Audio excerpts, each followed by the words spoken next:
Jadi kalau kita bicara strategi, pada dasarnya di dalam strategi itu ada satu pendekatan, ada metode. Jadi strategi itu adalah satu cara, tetapi paling luas, ya paling luas, sehingga di dalam strategi itu ada pendekatan-pendekatan, ada metode itu. Maka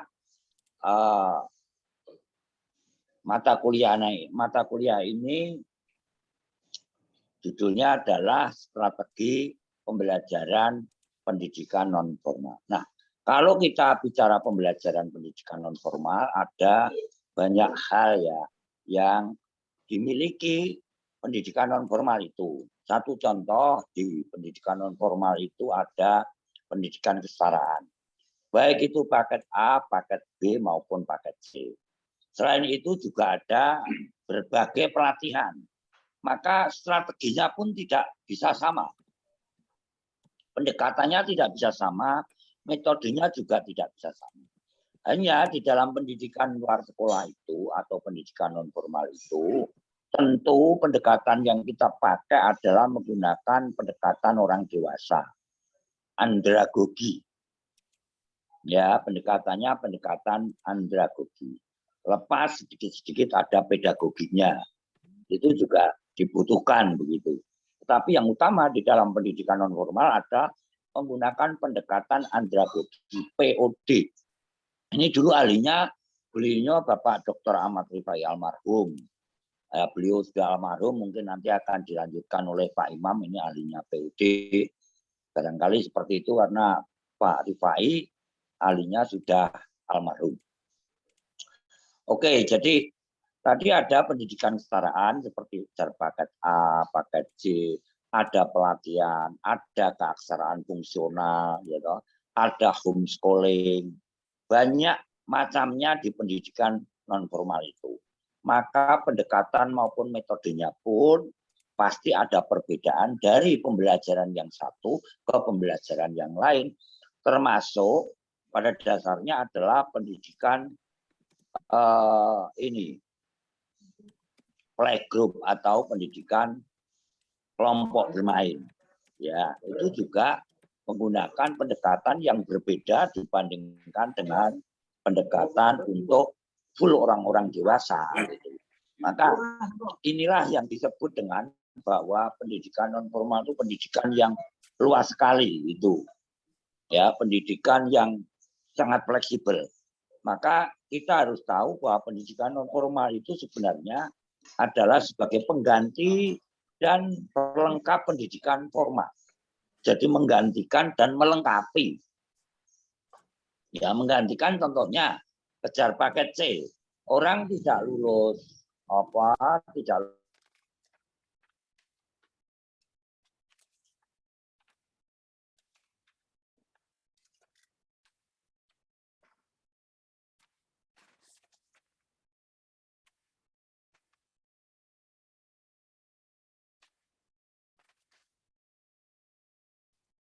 pendidikan kesetaraan paket C sebagai pengganti. Nah, yang perlu adik-adik ketahui, setara itu bukan berarti sama persis ya. Setara itu bukan berarti sama persis. Contoh kopi, ada white kopi, ada cappuccino kopi, ada kopi hitam. Ini kopi, tapi setara, cuman tidak sama. Itu loh. Maka orang yang bilang setara itu sama keliru. Setara itu tidak berarti harus sama. Saya dengan Pak Imam ini setara. Sama-sama dosen pendidikan luar sekolah. Tapi tidak sama. Pak Edi sudah lulus doktor 11 tahun lalu. Pak Imam saat ini sudah mulai mengambil S3. Ya, ini setara tapi tidak sama. Ini yang perlu adik-adik pahami tentang pendidikan non formal gitu. Maka strateginya apa dan bagaimana ini yang perlu nanti adik-adik ketahui dan akan secara detail nanti akan dijelaskan oleh Pak Imam Sobhan yang nantinya saya berharap Pak Imam ini bisa melanjutkan Pak Dr. Ahmad Rifai almarhum POD ini bisa dipegang, pendidikan orang dewasa, nanti Pak Imam bisa buat buku itu ya. Nanti biar ada penerusnya, kalau enggak begitu nanti yang meneruskan almarhum Pak Dr. Ahmad Rifai tidak ada. Ahlinya pendidikan orang dewasa. Nah, inilah yang saya maksudkan, ada satu strategi dalam pembelajaran pendidikan non formal ya. Jadi selain sebagai pengganti juga pelengkap. Pelengkap itu contohnya begini. Adik-adik sudah semester 4, tapi bahasa Inggrisnya masih seperti Pak Edi. Grodal gratul, yes or no. Tambah siji I love you katakanlah. Cuma 3 tok. Ya ini maksudnya biar adik-adik bahasa Inggrisnya itu bagus, TOEFL-nya bagus, maka adik-adik harus melengkapi dengan kursus bahasa Inggris. Gitu loh. Karena di era sekarang, bahasa Inggris itu sangat dibutuhkan. Tidak seperti eranya Pak Edi. Eranya Pak Edi itu mau sekolah saja sudah bagus. Apalagi suruh mikir bahasa Inggris. Tapi di era sekarang, sudah tidak bisa ditawar-tawar lagi. Karena apa? Pendidikan sekarang itu di dunia ini terjadi transparansi keterbukaan. Nah, kalau kita selaku SDM yang ingin profesional tentu harus mampu berkomunikasi minimal dengan bahasa Inggris. Pak Afroki yang satpam Munes saja sudah lumayan cascicus ini bahasa Inggrisnya. Raketang ya bahasa Inggris pasar ya, tapi sudah lumayan itu Pak Afroki. Satpam sekaligus direktur PT apa lupa saya. Itu Inggrisnya sudah mulai lumayan lah. Saya berharap adik-adik ini yang kuliah juga harusnya bahasa Inggrisnya lebih bagus dari Pak Afroki, lebih bagus dari Pak Edi, lebih bagus dari Pak Imam. Itu harapannya Pak Edi. Inilah yang dimaksud dengan pendidikan non formal sebagai pelengkap. Jadi melengkapi. Artinya pendidikan non formal itu sebenarnya tidak hanya untuk orang-orang termarginal saja, orang-orang pinggiran saja secara ekonomi, tidak. Tetapi pendidikan non formal karena sebagai pengganti sekaligus pelengkap, maka orang-orang yang notabene sudah hebat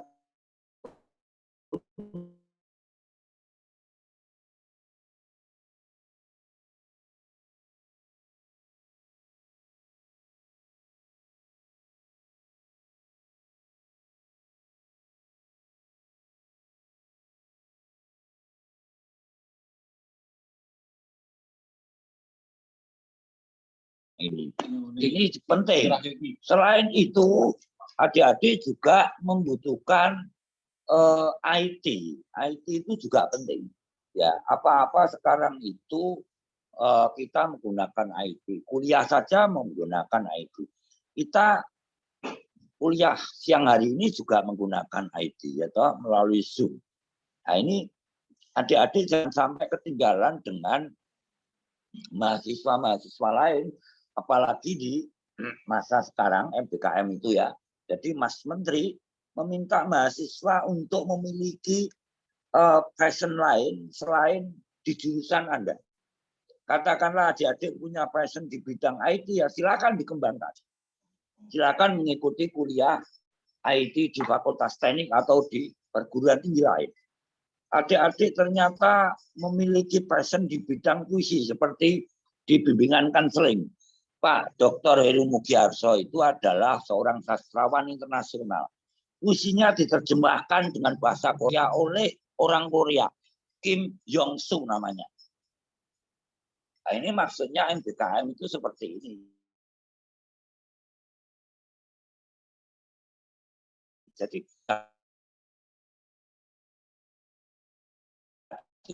tidak menghasilkan materi, bisa menggunakan passion lain yang dimiliki.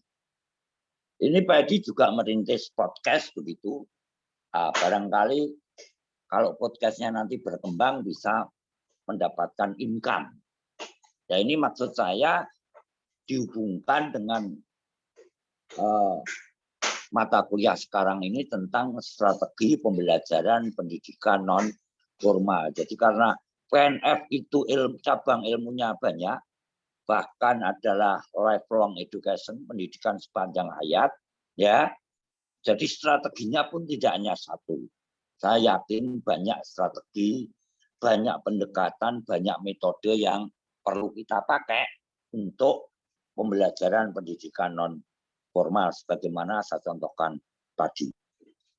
Barangkali itu pembukaan yang Pak Edi lakukan pada siang hari ini. Untuk lebih jauhnya nanti biar dijelaskan oleh Pak Imam Sofwan, yang saya berharap Pak Imam ini nanti bisa menggantikan Bapak Dr. Ahmad Rifai membuat buku pendidikan orang dewasa. Karena ini adalah kunci utama di dalam pembelajaran pendidikan non formal, pendekatan pendidikan orang dewasa. Begitu Pak Imam yang bisa saya gambarkan pada siang hari ini. Lebih lanjut bisa disampaikan oleh Pak Imam termasuk apa kontrak mahasiswa dan lain sebagainya. Saya persilakan untuk dilanjutkan Pak Imam. Terima kasih.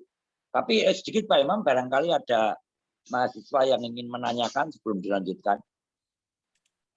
Oke, teman-teman, silakan jika ada yang mau bertanya dengan Pak Edi, dipersilakan sebelum kita mulai.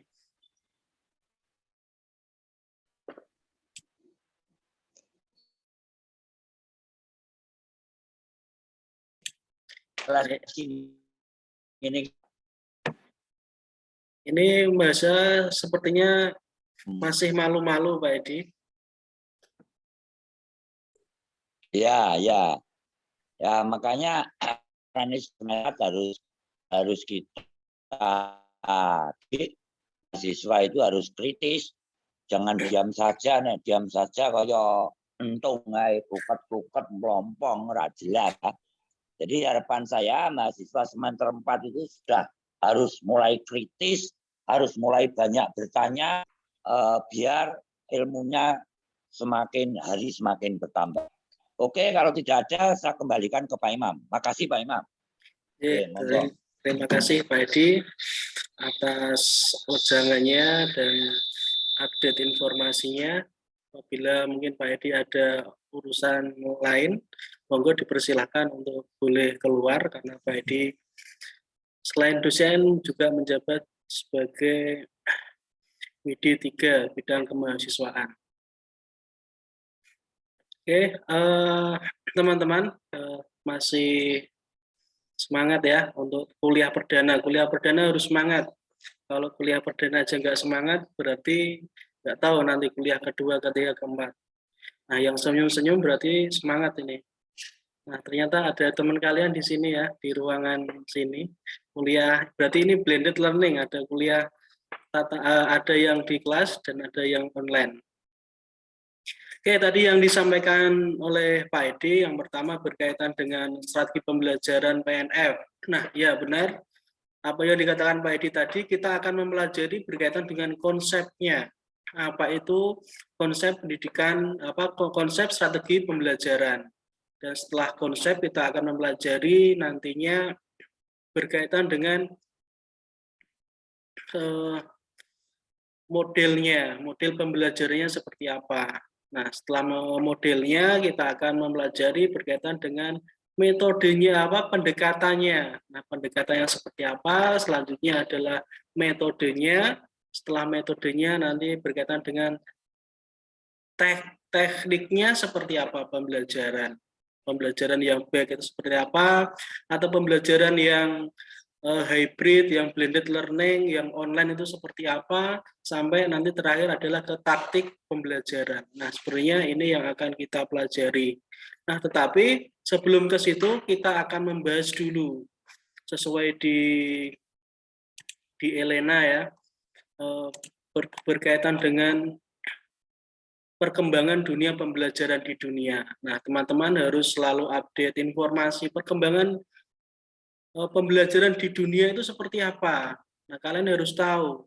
Atau kalian harus mengevaluasi atau merefleksi berkaitan dengan prosesnya atau perkembangan pembelajaran dari dulu sampai sekarang itu seperti apa. Dengan begitu, kalian akan memahami, oh kalau yang dulu pembelajarannya itu hanya dengan kapur, papan tulis, sama penghapus, kalau siswanya rame atau tidak mendengarkan, kalau dulu itu langsung dilempar penghapus begitu ya. Tapi kalau sekarang dilempar penghapus, masuknya ke HAM atau mungkin orang tuanya datang ke sekolah.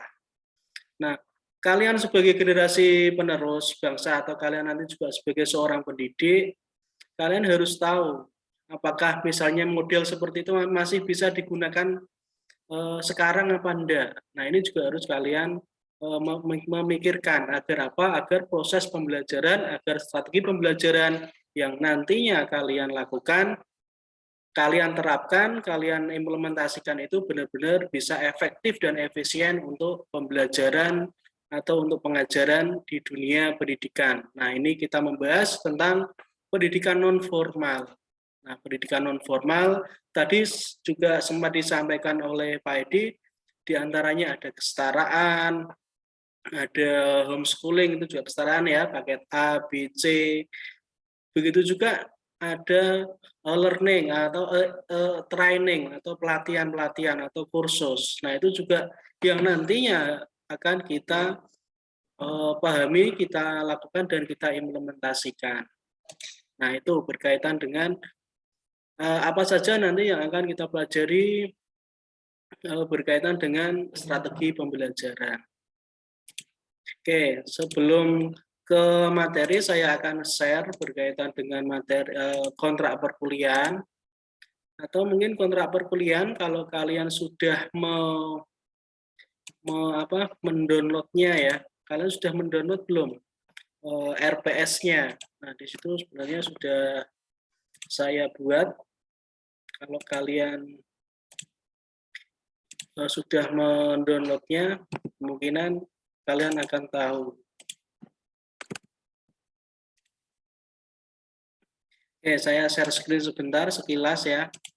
Ini pertemuan pertama, tidak usah harus 1 jam atau sesuai dengan waktunya.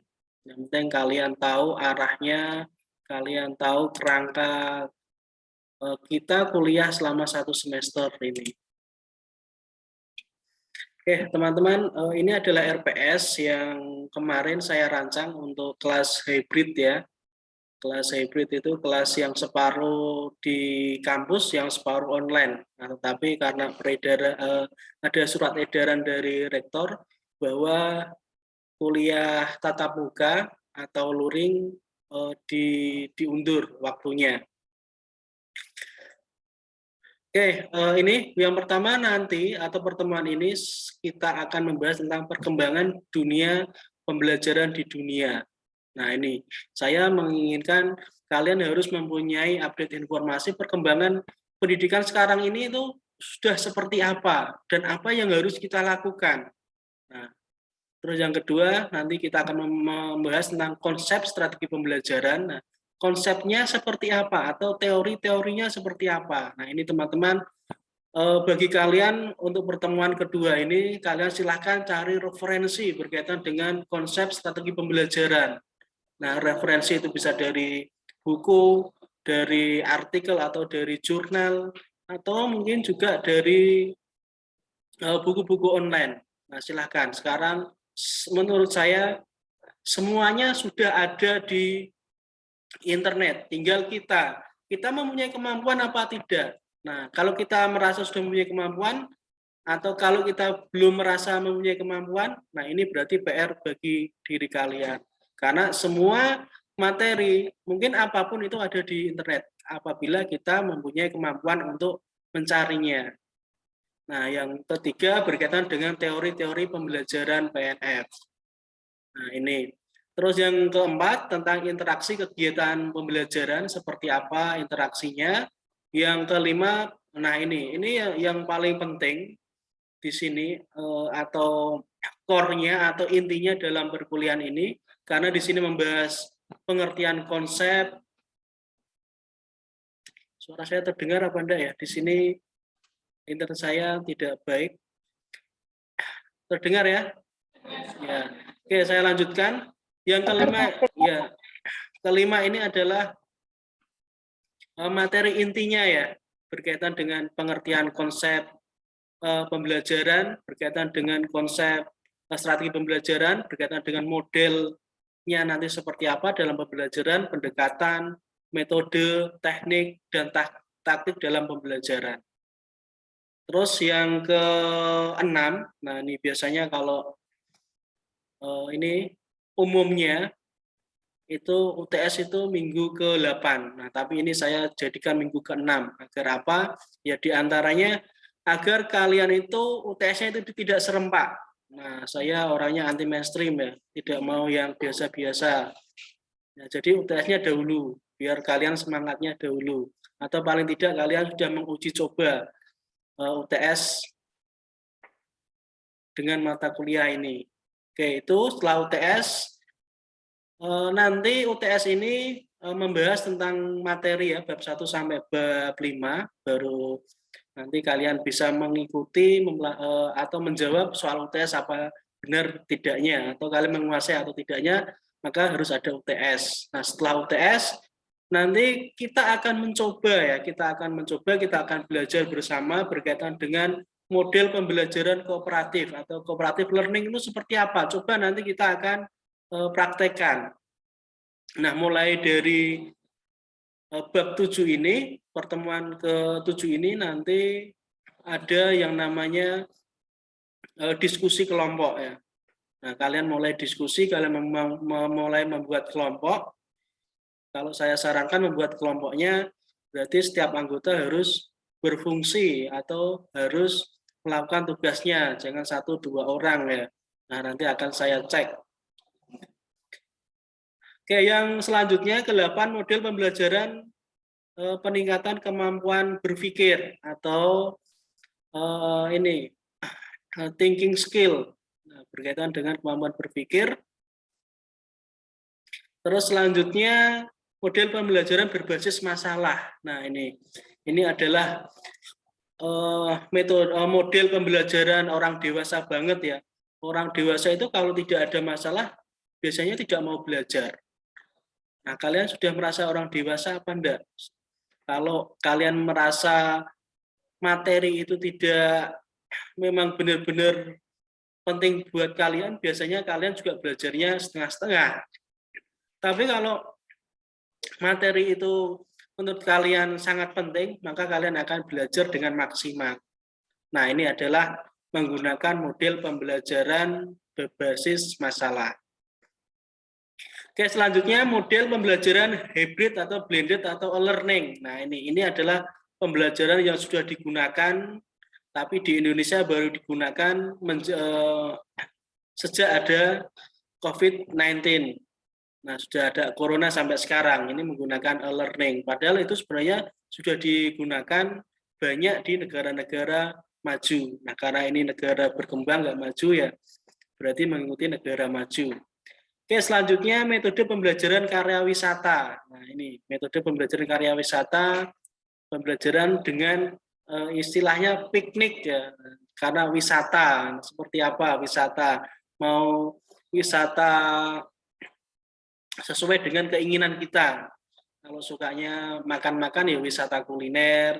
Kalau sukanya ke ini wisata apa? Pakai bis dan lain sebagainya itu. Oke, selanjutnya metode pembelajaran simulasi. Nah, ini kita itu kalau pembelajaran hanya sekedar teori, tentunya nanti hasilnya berbeda. Nah, pembelajaran yang menurut saya paling optimal ya kita mensimulasikan. Kita setiap belajar ya kita langsung praktekkan, kita simulasikan. Itu akan lebih efektif daripada hanya sekedar teori atau hanya mendengarkan seperti sekarang ini. Nah, ini. Terus yang selanjutnya adalah metode pembelajaran diskusi. Nah, ini adalah metode pembelajaran yang digunakan oleh orang dewasa. Kita selalu mendiskusikan, bukan menceramai ya. Tapi pada kenyataannya, mahasiswa sekarang itu lebih suka diceramai daripada diajak diskusi. Buktinya apa? Kalau kalian misalnya ditanya, atau misalnya kalian itu lebih suka mendengarkan. Nah, saya mendengarkan aja gitu, tidak ada keaktifan. Nah, maka sebaik-baiknya mahasiswa ya selalu tadi yang dikatakan Pak Edi, harus kritis, harus aktif, sesuatu harus didiskusikan. Nah, kalau kalian hanya sukanya diceramai, ya berarti kalian masih mempunyai sifat anak-anak. Nah, apalagi kalau kalian suka diceramai yang baik-baik ya, tapi nggak suka diceramai yang jelek-jelek. Karena kalau diceramai yang jelek-jelek itu biasanya kalian dimarahi, kan seperti itu kan. Nah, maka bagaimana agar yang baik adalah kita mendiskusikan. Kalau kalian mungkin dimarahi orang tua kalian harus bilang sama orang tua kalian atau biasanya ibu-ibu ya atau mak-mak yang sukanya ceramah, atau mungkin kalian juga nantinya kalau sudah jadi mak-mak sukanya ceramah. Bu, jangan marah-marah dulu, jangan ceramai saya sudah kuliah, saya sudah kritis, saya sudah ini apa namanya menjadi mahasiswa. Kalau ceramah dengan mahasiswa itu pasti nanti ibu akan kalah atau bapak akan kalah. Kita diskusi sajalah. Nah, gitu. Dengan begitu nanti oh ya, anak saya tidak usah diceramai, harus menggunakan metode diskusi. Nah, metode diskusi adalah metode yang menurut saya yang paling baik dengan orang tua dan anak kalau bisa menggunakan metode diskusi. Walaupun nanti mungkin ada yang merasa benar, ada yang merasa enggak, tapi paling enggak metode diskusi itu lebih efektif. Karena metode diskusi tidak menjelek-jelekan, tidak menjadi negatif. Nah, itu. Kalau kalian nanti punya anak, menggunakan metode diskusi. Semoga sabar. Kalau nggak sabar, ya nanti mesti marah-marah lagi. Oke, gitu. Terus selanjutnya, penilaian pembelajaran. Nah, dalam pembelajaran, dalam pengajaran itu mesti ada yang namanya evaluasi atau penilaian. Nah, bagaimana nanti kita melakukan penilaiannya atau mengevaluasinya seperti apa? Oke, terus yang ke-15, inovasi pembelajaran. Nah, ini teman-teman nanti mungkin ini ya tugasnya kelompok atau individu, kalian mencoba membuat apa namanya praktek atau kerangka berpikir bagaimana kalian membuat inovasi-inovasi pembelajaran di abad sekarang. Nah, dengan begitu, dengan pemikiran kalian, dengan logika kalian, dengan ide gagasan kalian itu nanti semoga itu bisa bermanfaat ke depannya untuk masa depan bangsa Indonesia ini. Nah, itu terus yang ke-16 adalah UAS. Nah, UAS nanti bisa ujian atau nanti kalian mengerjakan proyek. Ya, silakan nanti kita akan diskusikan dalam proses pembelajaran. Oke, ini berkaitan dengan kontrak perkuliahannya. Jika ada yang mau ditanyakan, silakan. Jika tidak ada, kita lanjutkan ke materi sebentar. Nah, biasanya tanya, Pak, nanti penilaiannya bagaimana? Biasanya itu ya. Nah, berkaitan dengan penilaiannya ini,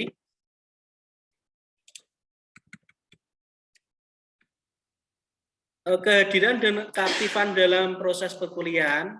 Nah, ini bobotnya 60.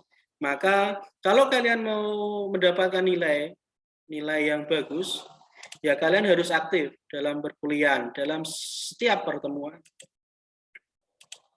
Terus yang kedua, kualitas paper. Nah, setiap kelompok nanti membuat paper, mempresentasikan, nah, maka kalian harus membuat paper yang baik. Nilainya 20. Tugas meresum materi perkuliahan. Nah, setiap pertemuan kalian ini diharuskan untuk meresum. Nah, hari ini kita sudah kuliah. Tadi apa yang dikatakan Pak Edi seperti apa yang saya katakan hari ini apa. Nah, itu nanti kalian resum. Nah, ini ada bobotnya. Nah, terus menjawab kuis di Elena. Nah, ini kuisnya belum saya masukkan ya, nanti saya masukkan. Poinnya 5, ujian tengah semester poinnya 15, ujian akhir semester poinnya 20. Nah, ini berkaitan dengan penilaian. Kalau kalian tidak mengumpulkan mungkin salah satu, ya mungkin nilai kalian nanti tidak akan keluar. Oke, ada yang mau ditanyakan?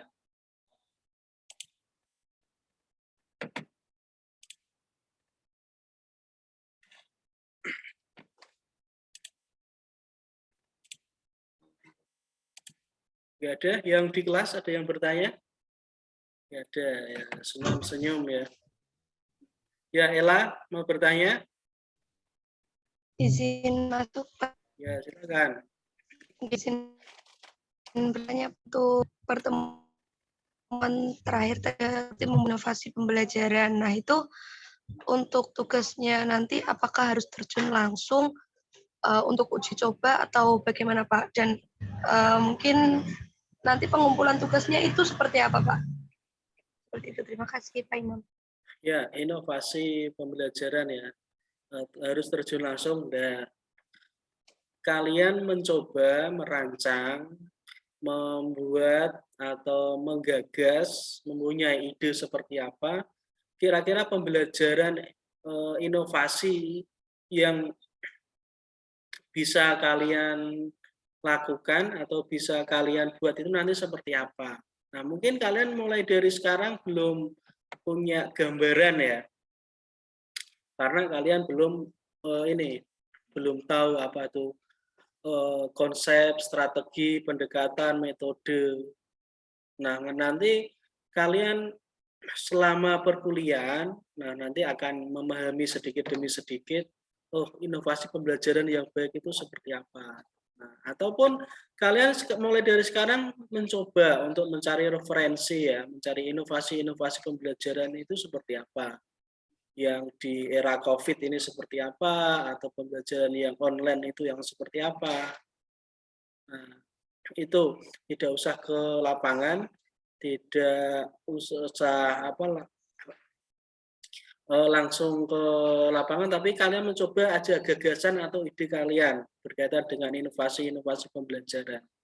Nah, berkaitan dengan formatnya, nanti akan saya kasih formatnya kalau sudah pada waktunya. Oke, begitu ya. Ada yang mau ditanyakan lagi selain Ella? Baik, terima kasih. Ya.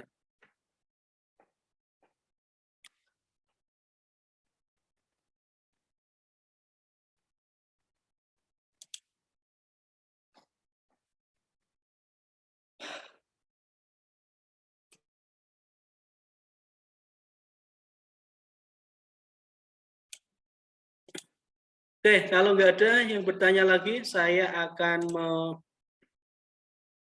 menge-share materi ya, materi berkaitan dengan pembelajaran di dunia.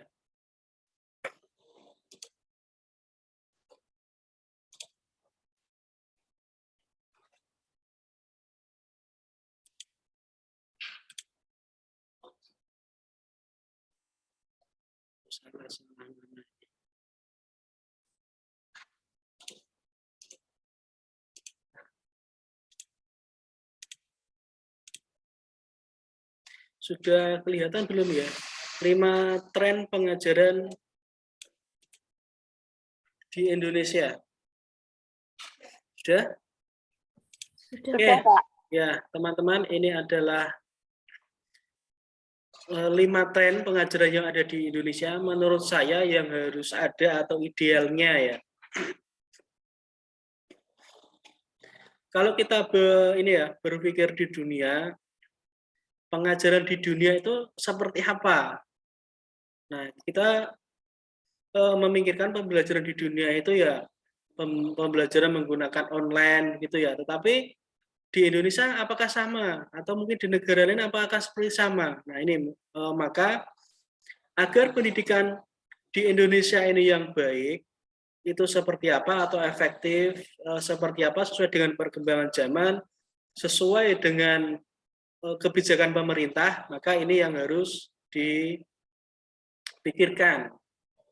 Yang pertama adalah revolusi industri 4.0. Nah, kita sebagai seorang akademisi atau kita menjadi seorang pendidik atau kita belajar berkaitan dengan pembelajaran sekarang ini, maka ini itu sudah eranya 4.0. Ini itu sudah eranya teknologi. Ini itu sudah eranya internet. apakah kita mampu beradaptasi atau tidak. Nah, tadi kalau kita akan membahas ke flashback ke belakang lagi, sebelum era revolusi industri 4.0, ada revolusi industri 3.0, ada revolusi industri 2.0, ada revolusi industri 1.0. Nah, ini sudah revolusi industri 4.0. Pemikiran kita seperti apa? Nah, jangan-jangan kalian ya yang namanya belajar, kalau kalian ditugasi belajar atau dikasih tugas oleh gurunya atau dosennya. Nah, itu bukan berarti sudah tidak revolusi industri 4.0. Atau kalian belajar, saya tidak punya laptop, Pak. Saya belajarnya di perpustakaan, cari buku, menggunakan buku. Itu kan juga tidak adaptasi revolusi industri 4.0. Nah, maka mau tidak mau menjadi seorang pembelajar 4.0, kalian harus mempunyai atau pinjam yang namanya handphone, laptop, dan lain sebagainya. Dan kalian harus benar-benar memanfaatkannya, mengoptimalisasikannya. Nah, jangan hanya laptop atau handphone hanya sebagai update status atau lihat Instagram, tapi tidak produktif untuk kalian. Kalian hanya mengkonsumtif saja. Nah, ini jangan sampai. Nah, ini sudah eranya 4.0, maka kalian harus menguasai yang namanya teknologi. Karena teknologi itu akan berdampak mempercepat inovasi, terutama di sini dalam pembelajaran. Nah, dulu kalau tidak ada teknologi, susah untuk mencari informasi, apalagi di desa ya. Nah, tapi sejak adanya internet di desa dan di kota, perkembangannya hampir sama. Tidak ada perbedaan yang mencolok. Oke, terus yang kedua, ini yang harus juga kita pikirkan. Ini, teknologi pedagogis content knowledge.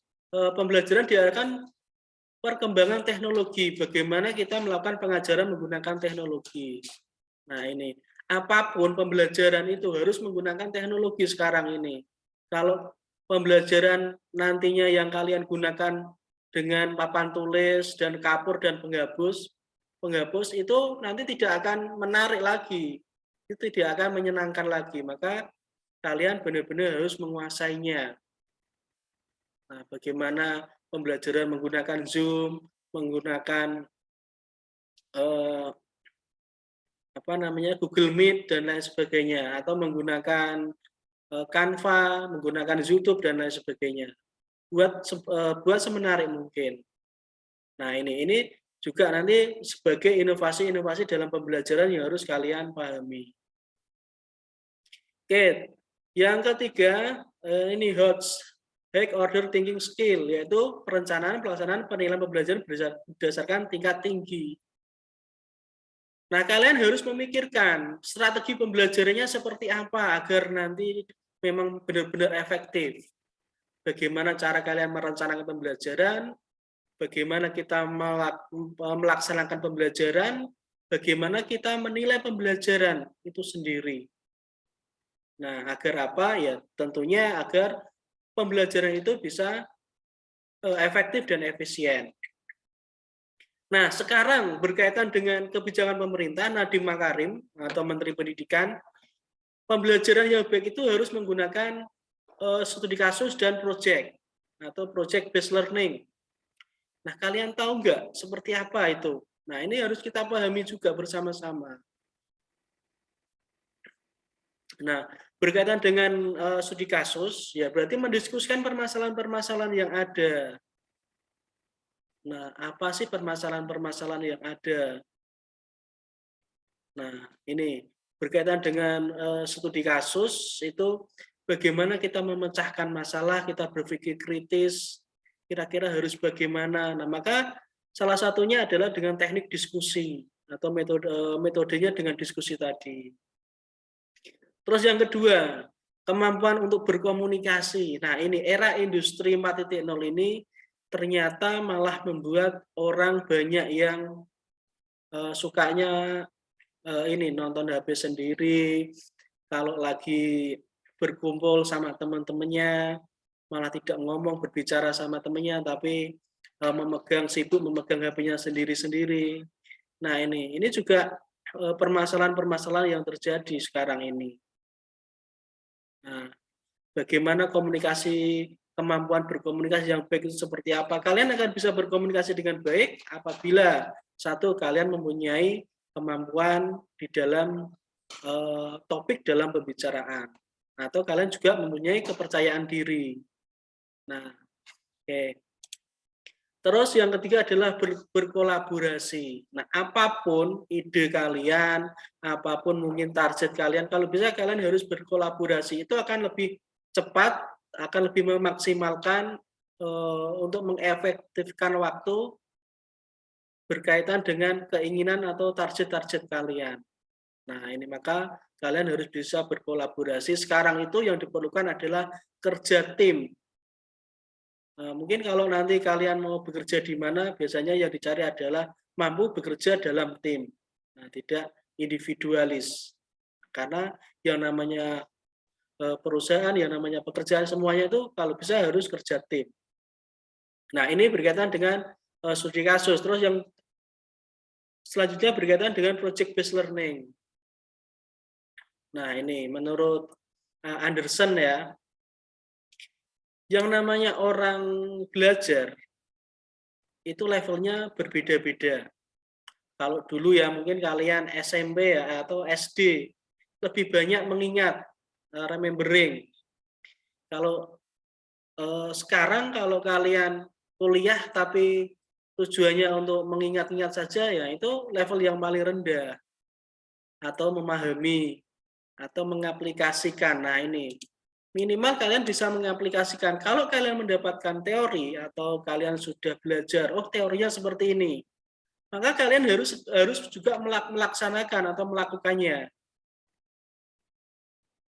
Nah, kalau kalian sudah mampu melakukannya, nah itu adalah menurut Anderson adalah level yang ketiga. Nah, terus makanya pertemuan kita ini kalau bisa nanti kalian mempunyai inovasi apa, berarti kalian sudah tahapannya adalah meng-create atau mencipta. Nah, ini adalah tahapan yang paling tinggi.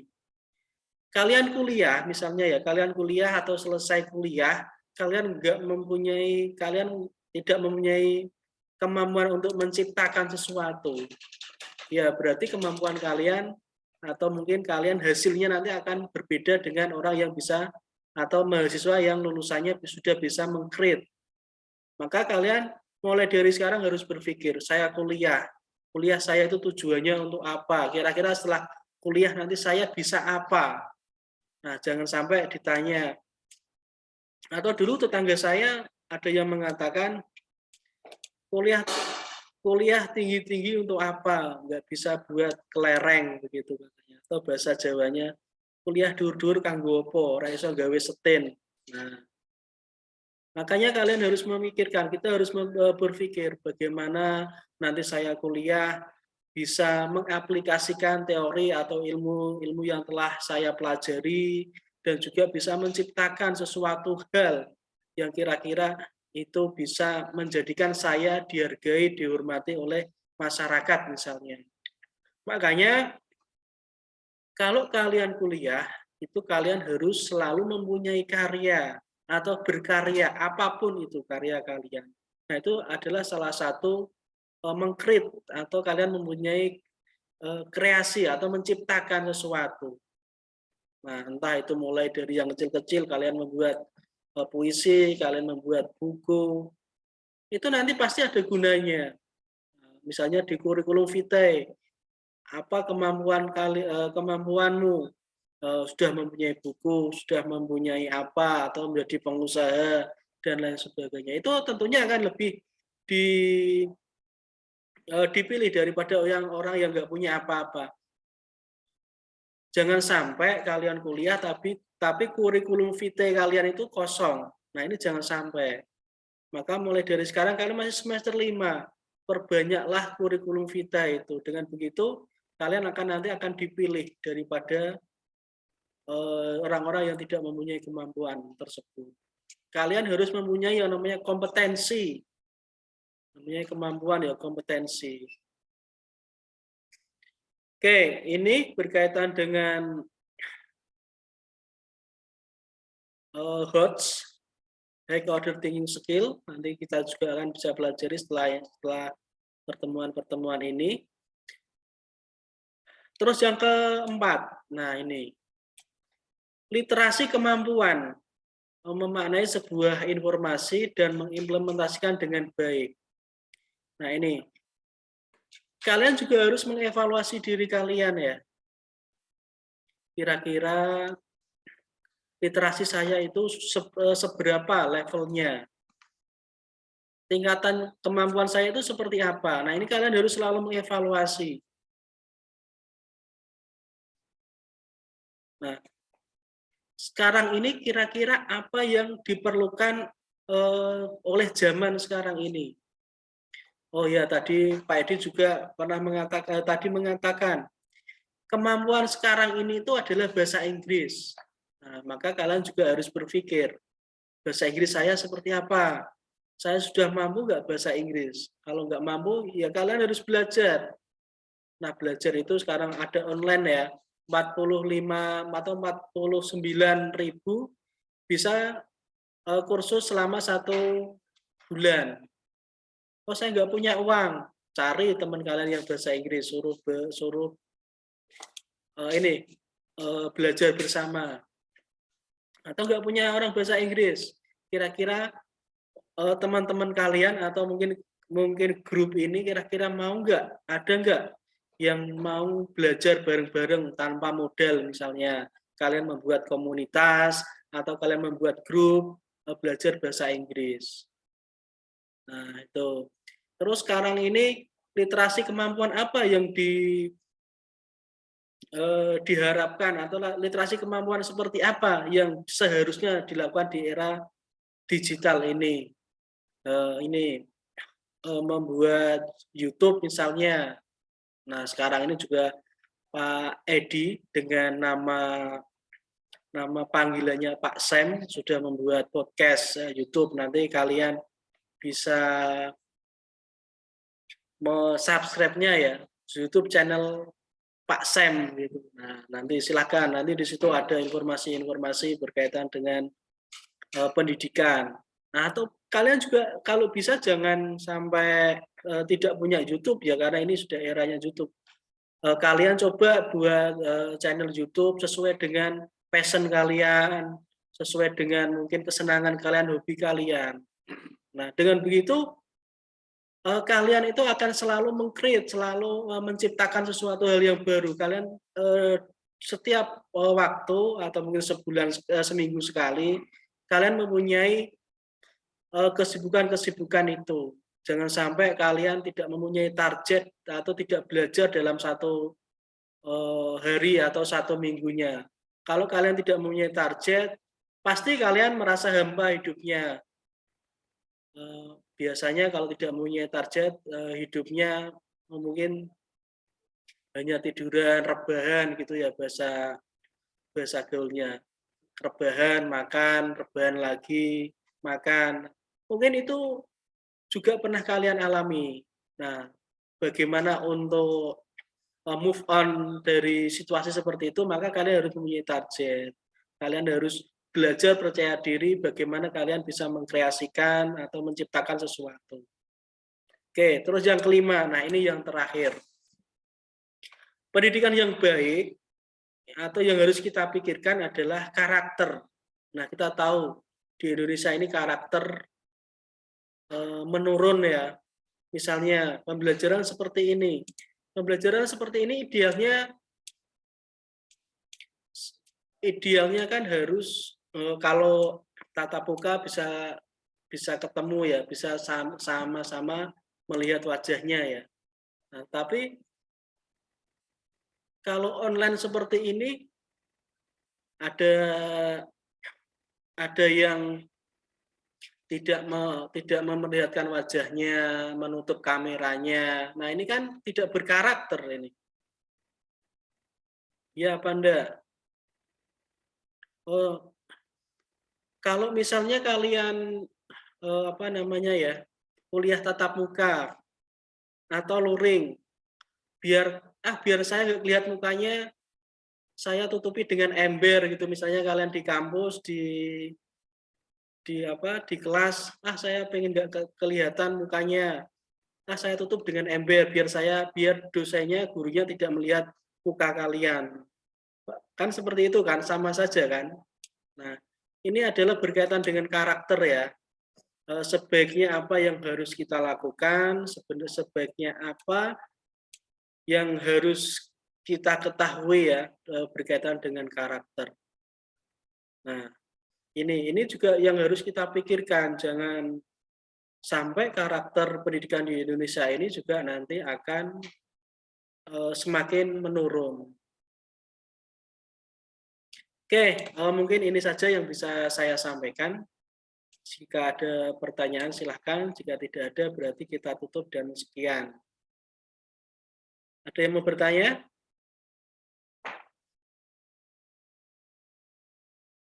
Nggak ada ya? Ya, nggak ada. Mahasiswa itu kalau nggak dipaksa, nggak ada yang mau bertanya. Kalau dipaksa bertanya, baru the power of kepepetnya muncul. Oke, terima kasih teman-teman. Semoga sehat selalu, selalu produktif. Dan yang selalu saya katakan, selalu update informasi, upgrade diri, dan add relasi. Itu banyak sekali, jadikanlah yang berarti. Assalamualaikum warahmatullahi wabarakatuh. Waalaikumsalam warahmatullahi wabarakatuh. Waalaikumsalam warahmatullahi wabarakatuh. Terima kasih Pak Imam. Ya.